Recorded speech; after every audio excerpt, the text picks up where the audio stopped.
Hello दोस्तों, आज हम आपके लिए लेकर आए हैं कहानी का 24वां भाग। अगर आपने इस कहानी के पहले के 23 भाग नहीं देखे तो उनका लिंक मैंने इस वीडियो के डिस्क्रिप्शन बॉक्स में दे दिया है, आप वहां जाकर देख सकते हैं। तो चलिए आगे की कहानी शुरू करते हैं। सभी की जिंदगी पर से दुख के बादल छट चुके थे। अब उनकी जिंदगी में सिर्फ खुशियां ही खुशियां थी। सभी की जिंदगी एक लय में चल रही थी जिसमें खट्टी मीठी नोक-झोंक, प्यार, लड़ाई झगड़ा सब कुछ था। साथ ही बढ़ते समय के साथ सभी का रिश्ता मजबूत हो रहा था। जहाँ ऋषभ और मानवी अपनी शादीशुदा जिंदगी में खुश थे, वहीं राघव, दीपिका, वर्षा, विशाल इनका रिश्ता भी अब मजबूत डोर से जुड़ चुका था। धीरे धीरे समय कब पंख लगाकर उड़ गया पता ही नहीं चला और देखते ही देखते महीनों बीत गए। ऋषभ ने अपनी कंपनी को एक बार फिर से उस मुकाम पर पहुंचा दिया था जैसे वो पहले थी। इस बीते हुए समय में एक बात ये हुई कि पीयूष की दादी माँ की तबीयत खराब होने की वजह से पीयूष की जल्दी से जल्दी शादी करने की इच्छा जाहिर की। तो फिर पीयूष की माँ उसके लिए रिश्ता देखने लगी। तो पीयूष ने हिम्मत दिखाते हुए उन्हें सारा सच बता दिया और फिर पायल को प्रपोज कर दिया। वहीं पायल तो उसे पहले से ही पसंद करती थी। तो आनन फानन में दोनों की जल्दी ही कोर्ट मैरिज हो गई और दोनों शादी के बंधन में बंधते हुए एक दूसरे की हो गए, जिसके बाद दादी माँ भी खुशी से परलोक सिधार गई। वहीं कुछ समय और बीत जाने के बाद देखते ही देखते दीपिका की स्टडी भी कंप्लीट हो गई। तो अब उन दोनों की शादी की बातें होने लगी, जिसके साथ ही शैलेंद्र जी और शिवानी जी ने वर्षा और विशाल की शादी भी तय कर दी, जिसका मुहूर्त भी पंडित जी ने 2 हफ्ते का बाद निकाल दिया, जिससे सभी बहुत खुश हुए। शादी की तैयारियां जोरों शोरों से चलने लगी। देखते ही देखते शादी की तैयारियों में वक्त कैसे बीता पता ही नहीं चला। आज दीपिका और वर्षा की हल्दी थी, तो कल मेहंदी और संगीत और परसों उनके हमसफर उन दोनों को हमेशा के लिए अपने साथ ले जाने के लिए आने वाले थे।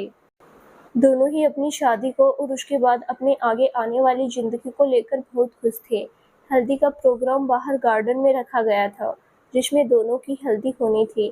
थोड़ी देर में दोनों गार्डन में आ गई और अपनी जगह पर आकर बैठ गई। उन्होंने येलो कलर के फ्लावर लहंगे पहन रखे थे, जिस पर फ्लावर ज्वेलरी कैरी की हुई थी, जिसमें दोनों बहुत खूबसूरत लग रही थी। तो सभी औरतें उन्हें देखकर मुस्कुराई और फिर उन दोनों के बरों की झूठी हल्दी लगाने लगी। तभी एक औरत मानवी से बोली, अरे मानवी बेटा, इनका भाई कहाँ छुप कर बैठ गया, उसे भी तो बुला लो। आखिर उसका भी तो हक बनता है अपनी बहनों को हल्दी लगाने का। तो मानवी मुस्कुराते हुए उनसे बोली, जी आंटी जी, वो आज उनकी इम्पोर्टेंट मीटिंग थी, इसीलिए कमरे में बैठकर वो अटेंड कर रहे हैं। आप रुको, अगर वो फ्री हो गए तो मैं अभी उन्हें बुलाकर लाती हूँ। इतना कहकर मुस्कुराती हुई वो वहां से चली गई। तो वो औरत भी उसे देखकर मुस्कुराने लगी। तभी जानवी जी उससे बोली, क्या हुआ रमा, मेरी बहू को देखकर मुस्कुरा क्यों रही है? तो रमा मुस्कुराते हुए उनसे बोली, आज तेरी बहू के चेहरे की चमक कुछ अलग ही लग रही है। कुछ अलग ही उसका चेहरा चमक दमक रहा है, जैसे पेट वाली औरतों का होता है ना, वैसा। इसीलिए उसे देखकर कुछ समझने की कोशिश कर रही थी। उसकी बात सुनकर जानवी जी पहले हैरान हुई, फिर उसका मजाक उड़ाते हुए बोली, अच्छा तुझे तो हर किसी को देखकर ऐसा ही लगता है, जाने कितनी बार तेरा अंदाजा गलत निकला है। अब ये भी बता दे, मानवी को देखकर तुझे क्या समझ आया? तो रमा छुड़ते हुए उनसे बोली, तुम लोगों को तो हमेशा मैं गलत ही लगती हूँ। एक दो बार मेरा अंदाजा गलत क्या हो गया, तुम लोग मुझे चिढ़ाने लगे, पर इस बार तुम देखना मेरा अंदाजा गलत नहीं है। अगर मैं सही हूं ना तो देखना कुछ दिन बाद तुझे खुद ही पता चल जाएगा कि मानवी पेट से है। अब तुझे मेरी बातों पर यकीन होगा। तो जानवी जी हंसते हुए उसका हाथ पकड़कर उन्हें अपने साथ ले जाते हुए बोली, ठीक है देखते हैं, तब की तब देखी जाएगी। चल अब पहले बच्चों को हल्दी तो लगा दे। इतना कहकर उसे अपने साथ ले गई। वहीं मानवी सीढ़ियां चढ़कर ऊपर जा रही थी। अचानक उसका सर घूम गया और वो गिरने लगी, पर उसने रेलिंग पकड़कर खुद को बचा लिया और फिर गहरी सांस लेकर वापस से ऊपर जाने लगी। कुछ दिनों से उसे अपने अंदर अजीब सी वीकनेस और बेचैनी महसूस हो रही थी, लेकिन शादी की भागदौड़ की वजह से उसने इस बात पर ज्यादा ध्यान नहीं दिया, क्योंकि अक्सर शादी माहौल के वक्त पर थकावट और बेचैनी हो जाती है। ऊपर अपने कमरे में पहुंची तो देखा ऋषभ अभी भी लैपटॉप पर बैठा काम कर रहा था। तो मानवी दरवाजे से टिककर उसे देखने लगी। इन कुछ महीनों में ऋषभ भी काफी बदल गया था। उसकी आंखों पर मोटे फ्रेम का चश्मा लग गया था, जो कि दिन रात लैपटॉप पर काम करने की वजह से लगा था। क्लीन सेव रहने वाले ऋषभ की अब हल्की हल्की दाढ़ी निकल आई थी, जो उसे अब और भी मेच्योर लुक देते थे। बालों का हेयर स्टाइल भी बदल गया था, जिस वजह से उसके आगे के कुछ बड़े बाल उसके माथे पर लहराते थे। कुल मिलाकर वो इस लुक में भी बेहद कातिलाना लग रहा था। तभी ऋषभ बिना उसकी तरफ देखे ही उससे बोला, क्या वहीं खड़ी रहोगी या अंदर भी आओगी? कमरा भी तुम्हारा है और पति भी, तुम्हारी पड़ोसन का नहीं जो तुम्हें पकड़े जाने का डर हो और छुप छुप कर देखना पड़े। तो अंदर आकर आराम से बैठकर देखो और जैसा देखना चाहो वैसे देखो। उसकी बात सुनकर मानवी हैरान रह गई और फिर सीधी खड़ी हो गई और अंदर आते हुए ऋषभ से बोली, मैं कहाँ आपको देख रही थी, मैं तो आपका काम खत्म होने का इंतजार कर रही थी। वो नीचे आपको बुला रहे हैं ना दीपिका और वर्षा को हल्दी लगाने के लिए। तो काम खत्म हो गया हो तो आ जाइए नीचे, इंतजार हो रहा है आपका। इतना कहकर ऋषभ के सामने से होते हुए बेड की तरफ आ गई और वहां पर टेबल पर रखे जग में से गिलास में पानी भरकर पीने लगी। वहीं ऋषभ ने जब अपनी नजरें उठाकर उसकी तरफ देखा तो बिना पलके झपकाए अपलक उसे देखने लगा। सामने मानवी ने डार्क येलो कलर की साड़ी पहनी हुई थी जिस पर पिंक और ग्रीन फ्लावर वर्क हो रखा था, जो कि उस पर बेहद खूबसूरत लग रही थी। बालों का जूड़ा बनाकर उसने गजरा लगाया हुआ था और कानों में छोटे झुमके डाले हुए थे। चेहरे पर ज्यादा मेकअप नहीं था, सिर्फ काजल और लिपस्टिक और मांग में भरा हुआ सिंदूर। फिर भी आज उसका चेहरा सोने की तरह दमक रहा था। वही मानवी तिरछी नजर से उसे देख रही थी। तभी ऋषभ उठकर चल के उसके पास आते हुए बोला, वाह, आज तो कमाल लग रही है आप मिसेस सहगल, किस पर बिजली गिराने का इरादा है आपका? तो मानवी भी उसकी बात सुनकर अदा से मुस्कुराते हुए उसकी तरफ देखकर बोली, है एक निर्मोही और ये दिल कमबख्त इस कदर उनसे मोहब्बत कर बैठा है कि उनका एहसास भी भुलाई नहीं भूलता, और एक वो है कि हमारी तरफ देखते भी नहीं, दिन भर मेरी सौतनों के साथ लगे पड़े रहते हैं। तो सोचा क्यों ना उनका ध्यान अपनी तरफ खींचने के लिए कुछ किया जाए। वैसे तारीफ के लिए शुक्रिया मिस्टर सहगल। इतना कहकर अपने हाथ में पहनी चूड़ियों को देखकर मुस्कुराने लगी। तो ऋषभ ने कुछ पल उसे देखा, फिर उसकी कमर में हाथ डालते हुए उसे अपने करीब खींच लिया, जिससे मानवी उसके सीने से आ लगी। तो ऋषभ गाल पर आई लट को प्यार से अपनी अंगुलियों से पीछे करते हुए बोला, तो फिर आपकी कोशिश रंग लाई मिसेस सहगल, क्योंकि उस निर्मोही का ध्यान अपनी तरफ खींचने में आप कामयाब रही।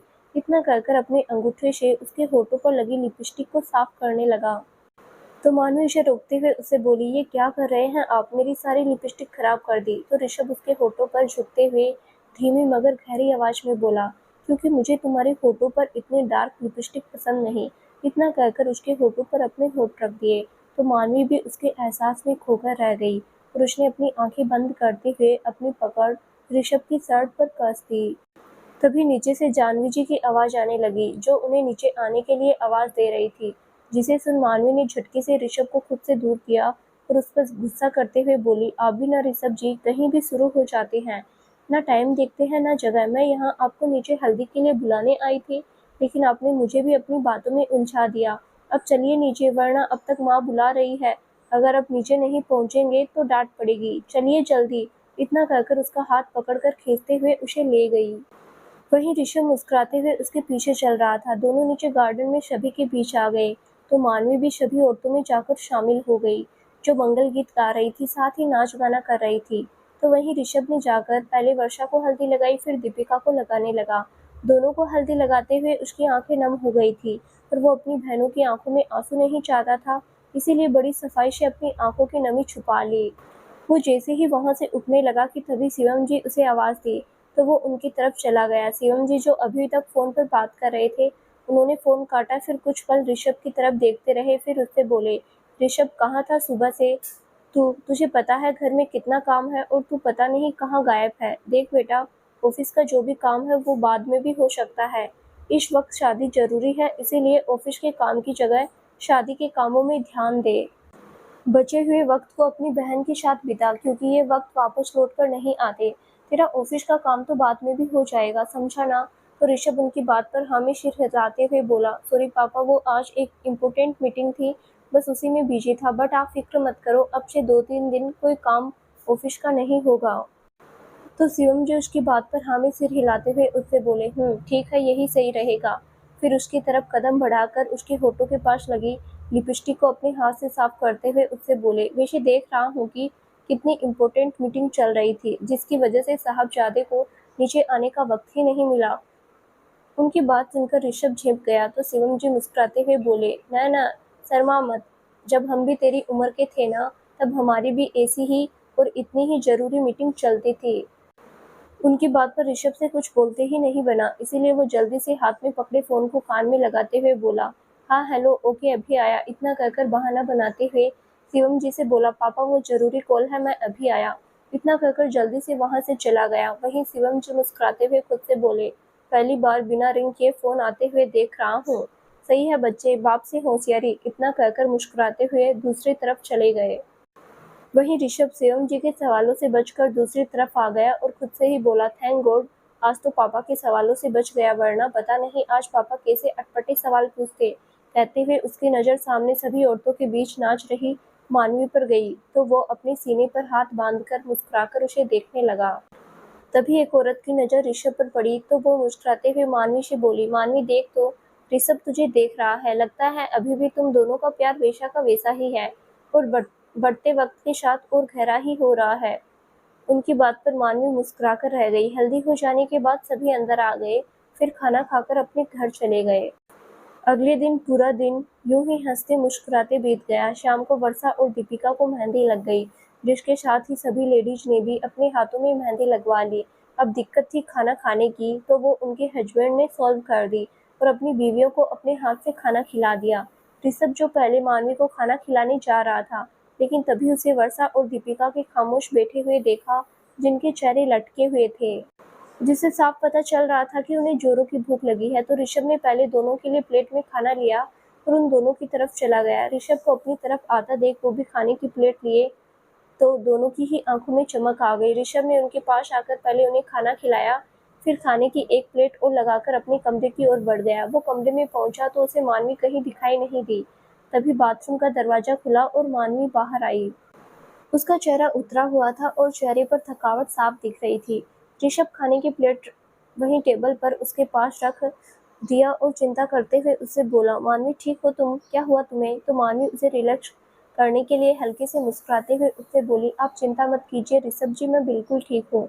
वो पता नहीं कैसे अचानक से जी मिचलाने लगा तो वोमिटिंग हो रही थी, शायद दिन भर काम में भागदौड़ की वजह से, लेकिन अब बिल्कुल ठीक हूँ। तो ऋषभ उसका हाथ पकड़कर उसे बेड की ओर ले जाते हुए बोला, ठीक है, कल से भागदौड़ कम करना, जो भी काम है वो सर्वेंट देख लेंगे, तुम्हें परेशान होने की जरूरत नहीं है। तो मानवी ने मुस्कुराते हुए हाँ में सिर हिला दिया। तभी ऋषभ ने खाने का एक निवाला तोड़कर उसकी तरफ बढ़ा दिया, जिसे देखकर फिर से मानवी को वोमिट जैसा फील होने लगा। वो अपने हाथ से मुंह दबाते हुए वापस बाथरूम में भाग गई, जिसे देख ऋषभ ने उस निवाले को वापस प्लेट में रख दिया और उसकी चिंता करते हुए उसके पीछे पीछे बाथरूम में चला गया। वो मानवी के पास जाकर उसकी पीठ सहलाने लगा और उसे रिलैक्स करने की कोशिश करने लगा। थोड़ी देर में मानवी शांत हुई तो ऋषभ उसका मुंह धुलवाकर बाहर ले आया। फिर मानवी से गुस्से में बोला, देखा, कहा था ना मैंने, कर लेना अपनी तबीयत खराब, कितनी समझाया है मानवी, इधर उधर भागदौड़ मत करो, बीमार पड़ जाओगी। पर मेरी सुनता कौन है? और वो क्या कहती है माँ? हाँ, लग गई होगी नजर। वैसे भी जितनी भी औरतें आई थी सभी घुर घुर कर तुम्हें ही देख रही थी। कोई ज़रूरत नहीं है कल से मेकअप करने की और बन ठन कर बाहर निकलने की। कल से सिंपल लुक में ही सबके सामने जाना, और मैं माँ को भी बोल दूंगा तुम्हारी नज़र उतारने के लिए।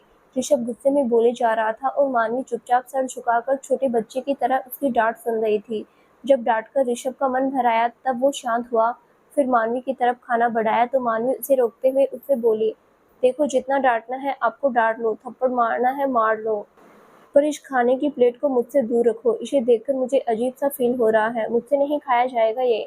तो ऋषभ ने उसे घुरकर देखा, फिर गुस्से में उससे बोला, मन तो कर रहा है खींचकर एक लगाऊं तुम्हें, जिससे अक्ल के सारे ताले खुल जाए, पर फिर तुम्हारा मुंह फूल जाएगा। अब चुपचाप से यहीं बैठो, जब तक मैं यहाँ लौट कर नहीं आता तब तक यहाँ से हिलना भी मत। इतना कहकर खाने की प्लेट लेकर वापस कमरे से बाहर चला गया। तो मानवी ऊपर देखकर भगवान जी से शिकायत करते हुए बोली, क्या भगवान जी, क्या आपको मैं ही मिली थी जिसकी किस्मत में आपने इस कॉम्प्लिकेट आदमी को लिख दिया? मतलब समझ में ही नहीं आता कब गुस्सा आता है कब प्यार आता है, बस अपनी मन की ही करता है। थोड़ी देर बाद ऋषभ वापस आया तो उसके हाथ में जूस का गिलास था, जिसे उसने मानवी की तरफ बढ़ा दिया और उससे बोला, ये लो, इसे पी लो, इससे तुम्हारा मन भी ठीक हो जाएगा और जो वीकनेस फील हो रही है वो भी कम हो जाएगी। तो मानवी ने हाँ में सिर हिलाते हुए उससे गिलास ले लिया और चुपचाप से जूस पी लिया। फिर मुस्कुराते हुए ऋषभ को देखने लगी तो ऋषभ उसे घूरते हुए बोला, क्या हुआ, अब ऐसे दांत क्यों दिखा रही हो? तो मानवी मुस्कुराते हुए प्यार से उसका हाथ थामकर उससे बोली, ऋषभ जी, मेरे प्यारे ऋषभ जी, अब गुस्सा छोड़ भी दीजिए ना, मान जाइए ना। देखिए, अब तो मैं आपकी सारी बातें अच्छे बच्चे की तरह मान रही हूँ ना, तो फिर मुझ मासूम सी बच्ची पर इतना सारा गुस्सा क्यों? तो ऋषभ उसे घूरते हुए बोला, चुपचाप से पीछे जाकर शांति से सो जाओ। तुम्हारी इन चापलूसी भरी बातों में मैं नहीं आने वाला। मुझे पता है तुम ये सब क्यों कर रही हो, ताकि थोड़ी देर बाद संगीत में जाकर उछल कूद कर पाओ, पर अब मैं तुम्हें इसकी इजाज़त बिल्कुल नहीं दूंगा। तबीयत ठीक नहीं है तो आराम करो। अगर मेरी बात नहीं मानी तो फिर शादी इंजॉय नहीं करने दूंगा। इसीलिए अभी सोच लो, संगीत या फिर शादी। उसकी बात सुनकर मानवी मुंह बनाकर रह गई और फिर पीछे बेड पर खिसककर लेटते हुए अपनी आंखें बंद कर ली। वहीं उसके रिएक्शन को देखकर ऋषभ हल्के से मुस्कुराया और फिर उसे चादर ओढ़ाते हुए लाइट बंद करके कमरे से बाहर निकल गया। ऋषभ बाहर आया तो उसे रास्ते में जानवी जी मिल गई, जो उससे मानवी के बारे में पूछने लगी। तो ऋषभ उनसे बोला, वो माँ, उसकी तबीयत ठीक नहीं थी, उल्टियाँ कर रही थी, तो मैंने उसे जूस और दवाई देकर आराम करने के लिए बोल दिया। पिछले कुछ दिनों से वो काम की भागदौड़ में अपने ऊपर बिल्कुल भी ध्यान नहीं दे रही थी। ऐसे में तबीयत खराब होना तो जायज है। उसकी बात सुनकर जानवी जी के दिमाग में रमा की बातें घूमने लगी। तभी ऋषभ उनसे बोला, माँ, क्या सोच रही हो? बोलो, कुछ काम था तो मुझे बताओ, मैं कर देता हूँ। उसकी बात पर जानवी जी नाम में सिर हिलाते हुए बोली, नहीं, काम कुछ नहीं था, मैं तो बस ऐसे ही उसके बारे में पूछ रही थी। फिर थोड़ी परेशानी के साथ, अगर उसकी तबीयत ज़्यादा खराब ना हो तो उसे थोड़ी देर के लिए ही सही, पर संगीत के फंक्शन में ले आना। तुझे तो पता है वो इस घर की बहू है, ऐसे में वो संगीत में शामिल नहीं होगी तो लोगों को बातें बनाने में देर नहीं लगेगी। जाने फिर क्या मन घड़त कहानियां बनाने लगे। तो ऋषभ ने हाँ में सिर खिलाते हुए उनसे बोला, अब चिंता मत करो माँ, मैं उसे संगीत में ले आऊँगा। वो तो मैंने जानबूझकर उसे इस वक्त धमकी देकर आराम करने को बोला है, क्योंकि अगर मैं ऐसा नहीं करता तो वो बिल्कुल भी आराम नहीं करती और अभी भी काम में लगी रहती, जिससे उसकी तबीयत खराब हो जाती। बस इसीलिए मुझे उसे धमकी देकर सुलाना पड़ा। तो जानवी जी हाँ में सिर हिलाकर वहाँ से चली गई। वहीं सब नीचे जाकर संगीत की तैयारियां देखने लगे। धीरे धीरे मेहमान आने भी शुरू हो गए। थोड़ी देर बाद वहाँ पर दो गाड़ियां आकर रुकी, जिसमें एक से राघव अपनी माँ के साथ बाहर आया, तो दूसरे में से विशाल अपनी माँ उर्मिला के साथ बाहर आया और दोनों अंदर आकर कपल के लिए लगे सोफे पर बैठ गए। थोड़ी देर में कुछ लड़कियों के साथ वर्षा और दीपिका भी आ गई, तो चारों की निगाहें एक दूसरे पर टिक गई। जहां विशाल ने ग्रीन कलर का कुर्ता और गोल्डन कलर का पजामा पहना हुआ था, तो वहीं राघव ने मैरून कलर का कुर्ता और क्रीम कलर का पजामा पहना हुआ था, जिसमें दोनों ही डैशिंग और हॉट लग रहे थे। वहीं वर्षा ने ऑरेंज कलर का क्रॉप टॉप पहना था, तो दीपिका ने फिरोजी कलर का लहंगा जिस पर पिंक रोज का फ्लावर वर्क हो रखा था, जिसमें दोनों ही बेहद खूबसूरत स्वर्ग से उतरी हुई अप्सरा जैसी लग रही थी। उन्हें देखकर विशाल और राघव ने अपना दिल थाम लिया था। दोनों उन्हें देखकर ठंडी आहें भर रहे थे। तभी वहां पर ऋषभ भी मानवी के साथ आ गया। मानवी के चेहरे पर अलग ही खुशी देखने को मिल रही थी, और वो ऋषभ की वजह से, क्योंकि वो उसे संगीत में जो ले आया था, वरना ऋषभ के मना करने पर उसका मन बहुत उदास हो गया था। साथ ही वो ऋषभ से नाराज थी। लेकिन जैसे ही ऋषभ ने उसे संगीत में चलने के लिए कहा, तो वो खुशी से झूम उठी और जल्दी से तैयार हो गई। उसने एक सादा सिंपल सा अनारकली सूट पहना हुआ था, जो कि पिंक और वाइट कॉम्बिनेशन का था, लेकिन उस पर बहुत सुंदर लग रहा था। थोड़ी देर में वहाँ पर डांस शुरू हुआ, तो सभी घर वाले अपनी अपनी बारी पर बेहतरीन डांस परफॉर्मेंस देने लगे। तो फिर बारी आई कपल डांस की, जिसमें पहले दीपिका और राघव की बारी आई, तो उन्होंने सलामे इश्क पर बहुत अच्छा डांस किया। सब लोग उनके डांस में खो गए और डांस खत्म होने के बाद जोर जोर से तालियां बजाने लगे। उनके बाद बारी आई विशाल और वर्षा की, तो उन दोनों ने भी जग घूमिया तेरे जैसा ना कोई पर बहुत प्यारा डांस किया। तो सभी लोग फिर से मुस्कुराते हुए उनके लिए क्लैपिंग करने लगे। अब भैया सब डांस कर रहे हैं, तो फिर ऋषभ और मानवी कैसे पीछे रह जाए, और ना ही कोई उन्हें रहने दे सकता है। तो बस स्टेज पर उन दोनों का नाम भी अनाउंस हो गया। दोनों उठे और एक दूसरे का हाथ थामकर स्टेज पर आ गए, और दोनों एक दूसरे की आंखों में देखते हुए डांस करने लगे।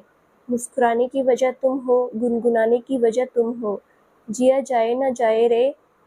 दोनों ही इस गाने पर एक दूसरे के एहसासों के मोहपोश में बंधे हुए एक दूसरे में होते हुए डांस कर रहे थे, साथ ही अपनी मोहब्बत के बीते हुए पलों को याद कर रहे थे। तभी अचानक मानवी का सर चकराने लगा, पर उसने चुप रहना ही सही समझा, क्योंकि शाम को ही वो ऋषभ से बहुत डांट खा चुकी थी। तभी उसे दोबारा से चक्कर आया, जिससे वो लड़खड़ा गई। तो ऋषभ, जो पहले ही उसके हाथ और कमर को थामकर डांस कर रहा था, उसके गिरने से पहले ही उसे संभाल लिया। पर अब उसका ध्यान डांस पर से हटकर मानवी पर गया, तो उसे उसकी आंखें बंद होती हुई महसूस हुई। जिसे ऋषभ ने डांस करना बंद कर दिया तो म्यूजिक भी बंद हो गया। वहीं बाकी सभी लोग उन्हें देखने लगे। तभी ऋषभ मानवी का चेहरा अपने हाथों में थाम कर उसकी फिक्र करते हुए प्यार से उसके गाल को सहलाते हुए बोला, मानवी, क्या हुआ? तुम ठीक तो हो ना? तुम अगर डांस नहीं कर पा रही हो तो रहने दो। ये डांस वांस तुम्हारी सेहत से जरूरी नहीं है मेरे लिए। तो मानवी ने खुद को संभालकर हाँ में सिर हिला दिया और उसके साथ नीचे आने लगी। तभी एकदम से उसका सर बहुत जोरों से चकराया, जिससे वो गिरने लगी कि ऋषभ ने उसका कमर पकड़कर उसे थाम लिया और परेशानी से उसके गाल को थपथपाते हुए बोला, मानवी, मानवी, क्या हुआ तुम्हें? मानवी, उठो। तभी मानवी अपनी बंद होती आंखों से ऋषभ को देखते हुए, मेरा सर चकरा रहा है, चक्कर आ रहे हैं, बस इतना ही कह पाई और बेहोश होते हुए उसकी बाहों में झूल गई। वहीं बाकी सब लोगों को जब मानवी को बेहोश होते हुए देखा तो सभी परेशानी से उठ खड़े हुए। जानवी और शिवानी जी भागकर मानवी के पास आई। तब तक ऋषभ ने उसे अपनी गोद में उठा लिया था और उसे लेकर अंदर की ओर जाने लगा, तो बाकी सभी घरवाले भी उसके पीछे आए। वहीं शिवम जी ने जल्दी से डॉक्टर को फोन कर दिया और उन्हें सैगल मेंशन आने को बोल दिया। तो दादी जी ने सभी मेहमानों से हाथ जोड़कर नम्रता से माफी मांगते हुए संगीत का फंक्शन यहीं खत्म कर दिया। उन्हें खाना खाकर जाने का बोलकर अंदर की तरफ चले गए और पीयूष को सभी मेहमानों को संभालने की जिम्मेदारी दे दी। तो पीयूष सभी मेहमानों को देखने लगा, जिसमें उसकी मदद पायल भी कर रही थी। ऋषभ मानवी को अपने कमरे में ले आया और उसे बेड पर लिटा दिया। फिर पास लगे टेबल पर से जग में से पानी लेकर उसके चेहरे पर पानी के छींटे मारने लगा। ये सब करते हुए उसकी आंखों में बेचैनी और चेहरे पर परेशानी साफ देखी जा सकती थी। तभी पीछे से सभी घर वाले उसके कमरे में आ गए।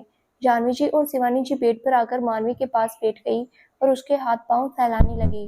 तो ऋषभ मानवी के गालों को थपथपाने लगा और उससे बोला, मानवी, मानवी, उठो, देखो क्यों परेशान कर रही हो? तुम जानती हो ना, जब मुझे गुस्सा आता है तो कैसा आता है। फिर मैं किसी की भी नहीं सुनता, इसीलिए मुझे गुस्सा मत दिलाओ। फिर अपने पीछे खड़े परिवार वालों की तरफ देखते हुए गुस्से में चिल्लाकर, और आप लोग खड़े मेरा मुंह क्या देख रहे हैं? जाइए ना, किसी डॉक्टर को लेकर आइए, उसे फोन कीजिए, ये होश में क्यों नहीं आ रही? तो शिवम जी उसके कंधे पर हाथ रखकर उसे समझाते हुए बोले, शांत हो जाओ ऋषभ, डॉक्टर को फोन कर दिया है, वो आती ही होगी। तुम थोड़ा पेशेंस रखो, मानवी सिर्फ बेहोश है, उसे कुछ नहीं होगा। उनकी बात पर ऋषभ ने कुछ नहीं कहा और बस शांति से मानवी को देखता रहा। तभी मानवी की पलकें फड़फड़ाने लगी, जिसे देखकर सभी के चेहरे पर खुशी की लहर दौड़ गई। धीरे धीरे मानवी ने अपनी आंखें खोली और सामने देखा तो सभी घरवाले उसे ही देख रहे थे। आप यहाँ सब, ये कहते हुए वो उठने लगी कि जानवी जी ने वापस उसे पकड़कर लेटा दिया और उससे बोली, चुपचाप शांति से यहीं लेटी रहो, तुमसे बहुत गुस्सा हूँ मैं। जब तबीयत ठीक नहीं थी तो फिर क्या जरूरत थी सुबह से यूं इधर उधर भागदौड़ करने की? तो ऋषभ भी गुस्से में जानवी जी का साथ देते हुए मानवी को घूरते हुए बोला, ये बात तो मैं भी इसे 2 दिन से समझा रहा हूँ माँ, पर ये जिद्दी लड़की अपने आगे किसी की सुने तब ना, इसे तो बस अपने मन की ही करनी होती है। वो कहावत तो आपने सुनी है ना, सुनो सबकी, करो अपने मन की, बस उसी को ये फॉलो करती है और हमारी बातों को एक कान से सुनने के बाद दूसरे से निकाल देती है।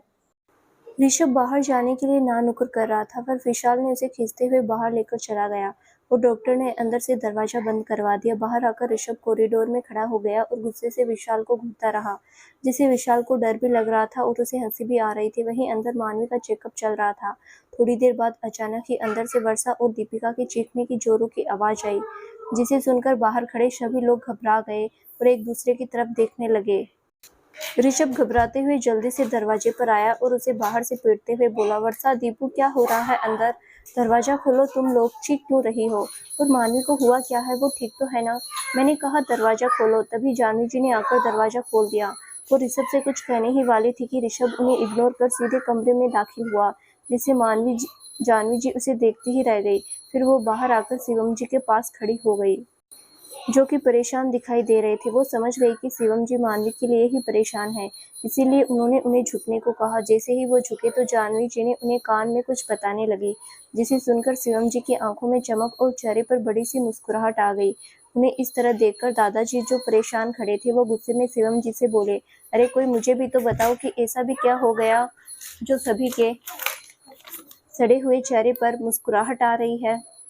तो मैं भी अपने चेहरे पर हंसी ले आऊं, कोई मुझे भी कुछ बताएगा। तो शिवम जी उनके पास आकर मुस्कुराते हुए उनसे बोले, अब अपनी अपनी दाढ़ी मूंछों को बढ़वा लो पापा, क्योंकि अब इन्हें खींचने के लिए आपका परपोता या परपोती आने वाली है। तो दादाजी असमंजस से उन्हें देखते हुए बोले, मतलब? तो शिवम जी मुस्कुराकर उनके गले लगकर बोले, मतलब ये कि पापा अब आपका प्रमोशन होने वाला है, आप परदादा बनने वाले हैं और मैं दादा। अब आपकी पोस्ट पर मैं रहूंगा और आप मेरे दादू की पोस्ट पर। उनकी बात सुनकर दादाजी बहुत जोरों से मुस्कुराए और उन्होंने अपनी पकड़ शिवम जी की पीठ पर कस दी। वहीं राघव और विशाल भी मुस्कुरा उठे, उन्होंने भी एक दूसरे को गले से लगा लिया और फिर सभी अंदर मानवी के कमरे की ओर बढ़ गए। वहीं ऋषभ जब अंदर कमरे में आया तो उसने देखा वर्षा और दीपिका एक दूसरे के गले लगे हुए जोरों से मुस्कुरा रही थी। शिवानी जी और दादी जी मुस्कुराते हुए उसे देख रही थी, तो डॉक्टर मुस्कुराते हुए मानवी के लिए जरूरी मेडिसिन की प्रिस्क्रिप्शन बना रही थी। वहीं मानवी भी मुस्कुराते हुए उन दोनों को देख रही थी। तो ऋषभ परेशानी से डॉक्टर के पास आते हुए उनसे बोला, क्या हुआ डॉक्टर, मानवी ठीक तो है ना, उसे कोई परेशानी तो नहीं जिससे उसे इतनी वीकनेस हो रही है? तो डॉक्टर मुस्कुराते हुए उससे बोले, परेशानी तो है मिस्टर ऋषभ, और ये इतनी जल्दी ठीक भी नहीं होने वाली। इसे ठीक करने के लिए काफी वक्त लगने वाला है और उसके लिए आपको और आपके सभी घर वालों को मानवी का बहुत अच्छे से ध्यान रखना पड़ेगा। उनकी बात सुनकर ऋषभ और परेशान हो गया। उसने ध्यान भी नहीं दिया कि डॉक्टर उससे बात करते हुए मुस्कुरा रही है। वो परेशानी में उनसे बोला, ऐसी कौन सी परेशानी है डॉक्टर जिसके लिए मानवी को ठीक होने में वक्त लगेगा? प्लीज आप उसे जल्द से जल्द ठीक कीजिए। ट्रीटमेंट में चाहे कितना भी खर्चा आए, बस मैं उसे इस तरह परेशान होता हुआ नहीं देख सकता, इसलिए आप जल्द से जल्द ठीक कीजिए।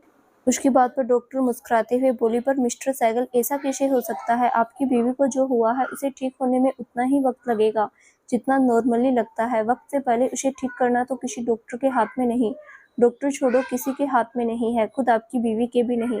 उसकी बात पर ऋषभ परेशानी से अपने माथे को सहलाते हुए बोला, ऐसी क्या प्रॉब्लम हुई है मानवी को डॉक्टर, प्लीज अब तो खुलकर बताइए, मेरा पेशेंस जवाब दे रहा है। उसकी बात सुन वर्षा और दीपिका जो एक दूसरे के गले लगे हुए थी, वो अब उसके पास आकर खुशी से उसके गले लगकर बोली, अरे भैया भाभी को कुछ नहीं हुआ है, ये तो बस आपसे मजाक कर रही है क्योंकि आप भाभी को लेकर बहुत परेशान हैं इसीलिए। और हाँ, अपनी टेंशन को छोड़ो और खुश हो जाओ, आप पापा बनने वाले हैं और हम दोनों बुआ। उनकी बात सुनकर ऋषभ हैरान रह गया। उसने हैरानी से डॉक्टर की तरफ देखा तो उन्होंने हंसते हुए हाँ में सिर हिला दिया, जिसके साथ दादी और शिवानी जी भी जोरों से हंसने लगी। उसने फिर मानवी की तरफ देखा तो उसने शर्माते हुए हल्की मुस्कुराहट के साथ अपनी नजरें झुका ली।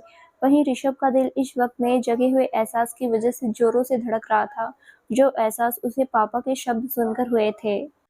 तभी पीछे से सब मुस्कुराते हुए अंदर चले आए। दादाजी ने 2 500 के नोटों की गड्डी मानवी के सर पर से वारते हुए उन्हें डॉक्टर साहिबा की तरफ बढ़ा दिया और उनसे बोले, इनसे अपने हॉस्पिटल में सभी को मिठाइयाँ बंटवा दीजिएगा, आखिर हमारे खानदान की अगली पीढ़ी आने वाली है तो उसे भी सभी का आशीर्वाद मिलना चाहिए। तो डॉक्टर साहिबा ने मुस्कुराते हुए उन पैसों को ले लिया। तभी जानवी जी उनसे रिक्वेस्ट करते हुए बोली, एक रिक्वेस्ट है आपसे डॉक्टर, मानवी की प्रेगनेंसी की खबर बाहर किसी को नहीं लगनी चाहिए। उनकी बातें सुनकर सभी उनकी तरफ देखने लगे तो वो सभी को समझाते हुए बोली, दरअसल मानवी का ये बच्चा हमारी अगली पीढ़ी की नींव है, जिस पर दुनिया जहाँ की दुआएं भी बरसेंगी तो बद्दुआएं भी, और मैं नहीं चाहती कि हमारे पोते या पोती को दुनिया में आने से पहले ही किसी की बुरी नज़र लगे, खास तौर पर 3 महीने तक। इसीलिए बस कोशिश कीजिएगा कि ये बात हमारे बीच में ही रहे। तो उनकी बात पर डॉक्टर हाँ में सिर हिलाते हुए बोली, जी आप फिक्र मत कीजिए, मैं किसी को भी मानवी जी की प्रेगनेंसी के बारे में नहीं बताऊंगी, आप निश्चिंत रहिए। तभी ऋषभ डॉक्टर से बोला, डॉक्टर प्रेगनेंसी के अलावा मानवी को कोई परेशानी तो नहीं होगी? तो डॉक्टर हाँ में अब सिर हिलाते हुए उससे बोली, देखिए फिलहाल मानवी जी की फिजिकल कंडीशन थोड़ी वीक है, यही वजह है कि उसे बार बार चक्कर आ रहे हैं, वॉमिट हो रही है और बॉडी में खून भी कम है। लेकिन आप फिक्र मत कीजिए, मैंने दवाइयाँ दी है, अगर मानवी जी टाइम से इन दवाइयों को लेती है तो आप इनका अच्छे से ख्याल रख सकते हैं। तो प्रेगनेंसी का टाइम आने तक उनकी कंडीशन बिल्कुल रिकवर हो जाएगी, जिससे उन्हें डिलीवरी में कोई परेशानी नहीं होगी। तो बस जितना हो सके आप इनका ख्याल रखें। उनकी बात पर जानवी जी उन्हें निश्चिंत करते हुए बोली, आप बिल्कुल फिक्र मत कीजिए डॉक्टर, अब हम मानवी का बहुत अच्छे से ध्यान रखेंगे और उसे कोई परेशानी भी नहीं होगी। जहाँ तक मुझे पता है ऋषभ तो उसे जमीन पर पैर भी नहीं रखने देगा। क्यों सही कहा ना, इतना कहकर शरारत से उसे देखने लगी तो ऋषभ ने अपने इमोशंस छुपाने के लिए उनसे मुंह मोड़ लिया तो डॉक्टर मुस्कुराते हुए वहां से चली गई। वहां धीरे धीरे सभी मानवी को उसकी सेहत का ख्याल रखने की ढेर सारी हिदायतें देकर उसके कमरे से निकल गए। उनके जाने के बाद ऋषभ ने दरवाजा बंद किया और धीरे धीरे चलकर मानवी के पास आया। वो 2 पल उसे देखता रहा, फिर एकदम से उसके गले लग गया। वहीं उसके इस रिएक्शन से मानवी हैरान रह गई। फिर उसने भी मुस्कुराते हुए उसकी पीठ पर अपनी पकड़ कस ली। थोड़ी देर बाद उसे अपने कंधों पर कुछ गीला महसूस हुआ तो वो हैरान रह गई। उसने ऋषभ का चेहरा अपने हाथों में थामा और उसे अपने सामने किया तो ऋषभ के चेहरे को देखते ही रह गई। उसकी आंखों से आंसू बह रहे थे। वो उसे देखते हुए हैरानी से बोली, ऋषभ जी आप रो रहे हैं, पर क्यों? तो ऋषभ अपने आंसू साफ करते हुए मुस्कुराते हुए से बोला, मैं रो नहीं रहा पागल लड़की, ये तो खुशी के आंसू है। तुम सोच भी नहीं सकती ये सपना कब से मेरी आंखों में पल रहा था और आज फाइनली उस ईश्वर ने मेरी सुन ली। उसके पेट पर धीरे से हाथ रखते हुए, और मुझे ये खूबसूरत तोहफा मेरी जिंदगी में दे दिया जिसकी कब से तमन्ना थी, और एक थैंक यू तुम्हें भी। अगर तुम मेरी जिंदगी में नहीं आती तो शायद मुझे ये खुशी मेरी ज़िंदगी में नहीं होती। So thank you so much मुझे इस प्यारे से तोहफ़े को देने के लिए। इतना कहकर प्यार से उसका माथा चूम लिया तो मानवी मुस्कुरा उठी। तो ऋषभ उसे ऑर्डर देते हुए बोला, और हाँ, अब सुन लो, अब तक तुम मेरी एक भी नहीं सुनती थी, अपनी मर्ज़ी चलाती थी, तो तब तक कोई बात नहीं थी क्योंकि तुम अकेली थी। लेकिन अब एक नन्ही सी जान तुम्हारे अंदर है, इसीलिए अब अच्छे से अपना ख़्याल रखना, वरना मुझसे बुरा कोई नहीं होगा। जितना हो सके आराम करना। तो मालवी ने मुस्कुराते हुए हाँ में सिर हिला दिया। तभी ऋषभ उठते हुए बोला, अब तुम आराम करो, मैं तुम्हारे लिए तब तक केसर बादाम वाला दूध लेकर आता हूँ जिससे मेरा बेबी हेल्दी बने। इतना कहकर उठकर दरवाजा खोलते हुए कमरे से बाहर चला गया। तो मानवी मुस्कुराते हुए आंखें बंद कर बेड पर लेट गई। वहीं नीचे सभी घर वाले खुश थे। शिवम जी ने तो एक 500 की नोट की गड्डी नौकरों में भी बांट दी थी, जिससे सभी नौकर भी बहुत खुश हुए। अब सभी बेसब्री से उस आने वाली नन्ही सी जान का इंतजार कर रहे थे, जो सभी के लिए ढेरों खुशियां लेकर आई थी। अगले दिन सुबह से ही पूरे शैगल मेंशन में भागदौड़ मची हुई थी। शादी की तैयारियां जोरों शोरों से चल रही थी। हर कोई यहाँ से वहाँ भागते हुए हर काम को निपटा रहा था। वहीं आज ऋषभ ने मानवी को कुछ भी काम करने नहीं दिया था। अपने बच्चे के आने की खुशी में वो खुशी से फूले नहीं समा रहा था। सुबह से उसने मानवी को बेड से उतरने भी नहीं दिया था और जितना हो सके उसका ख्याल रख रहा था। हर 1-2 घंटे बाद उसके लिए कुछ न कुछ खाने के लिए ले जाता, जिससे मानवी भी परेशान हो गई थी। और उसने गुस्से में जानवी जी से उसकी शिकायत भी कर दी, पर ऋषभ उसे कहाँ फर्क पड़ने वाला था। सुबह से शाम हुई और सारे मेहमान आने शुरू हो गए। थोड़ी देर में बारात आने वाली थी, इसीलिए दीपिका वर्षा एक कमरे में तैयार हो रही थी। ब्यूटिशियन उन्हें तैयार करने के लिए आ चुकी थी। मानवी भी उनके साथ थी। जहां वर्षा का लहंगा ऑरेंज और पिंक कलर के कॉम्बिनेशन का था, जिस पर उसने गोल्डन डायमंड ज्वेलरी कैरी की हुई थी। हाथों में चूड़ा और डार्क मेकअप के साथ वो बेहद खूबसूरत लग रही थी। वहीं दीपिका ने डार्क मैरून साइन वाला लहंगा पहना था, जिस पर गोल्डन वर्क हो रखा था, जो दिखने में बेहद खूबसूरत लग रहा था। उस पर उसने डायमंड ज्वेलरी कैरी की हुई थी।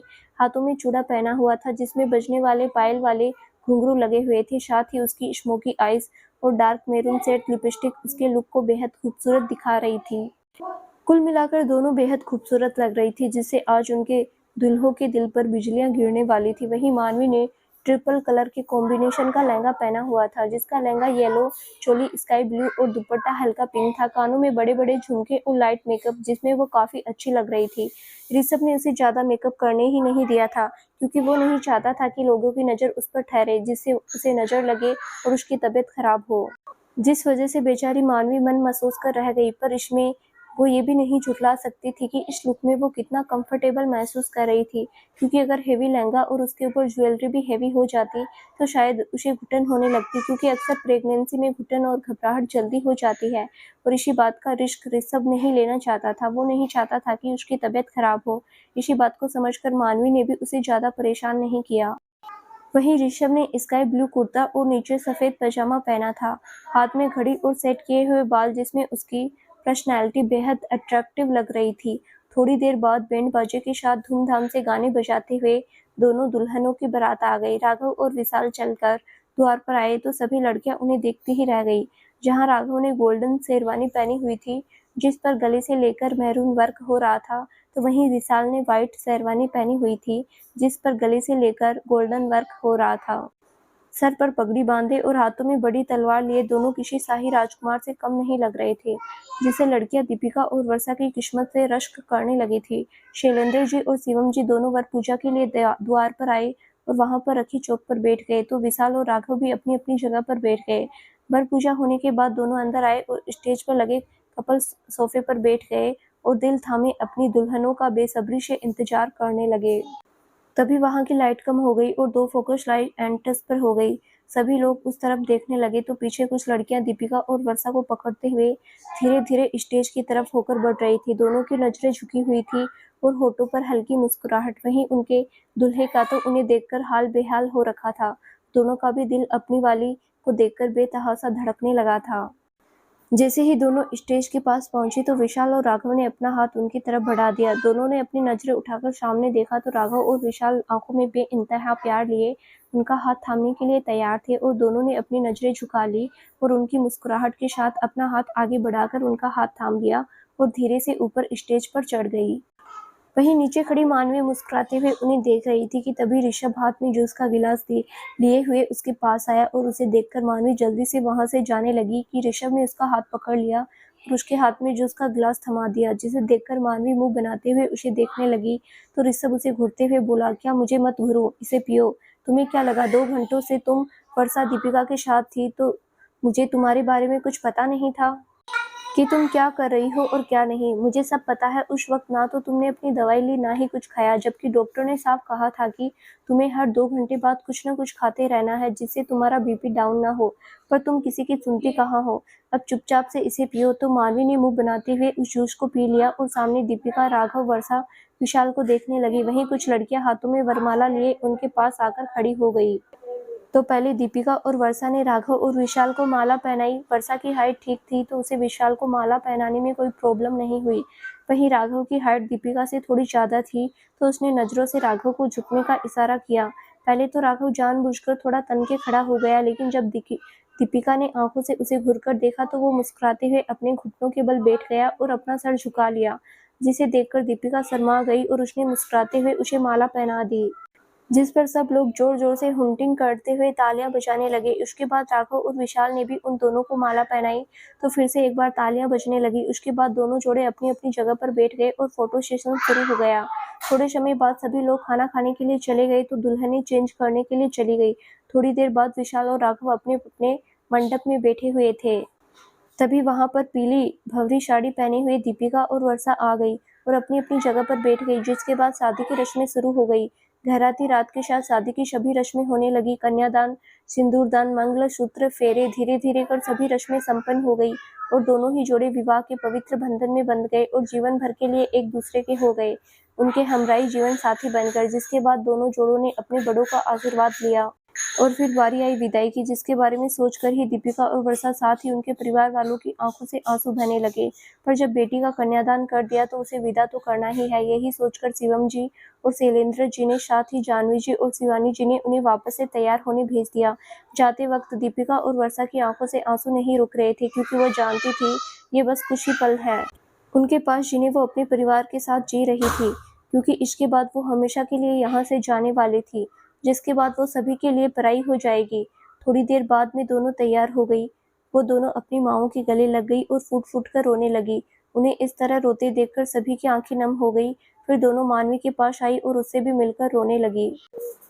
उन्हें इस तरह रोते देखकर सभी की आंखें नम हो गई। फिर दोनों मानवी के पास आई और उससे भी मिलकर रोने लगी। तो मानवी को ज्यादा रोते देख ऋषभ से रहा नहीं गया और उसने सुनैना काकी से कहकर मानवी को वहां से ले जाने को बोल दिया, क्योंकि उसके लिए ज्यादा रोना सही नहीं था। उसकी बात मानकर काकी मानवी को लेकर अंदर चली गई।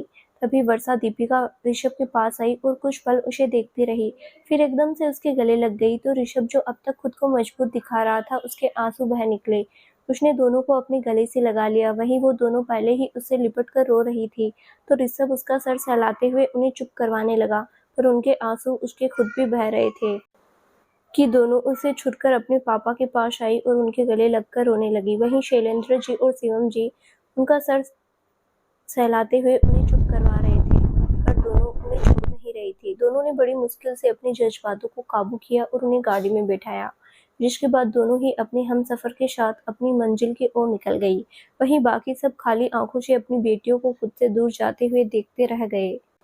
फिर धीरे-धीरे करके रिश्तेदार भी उनसे विदा लेने लगे, तो वो लोग उन्हें गिफ्ट देते हुए उन्हें विदा करने लगे। धीरे-धीरे इसी में दोपहर हो गई, जिसके बाद रात भर थके होने के कारण सभी अपने-अपने कमरे में आराम करने चले गए।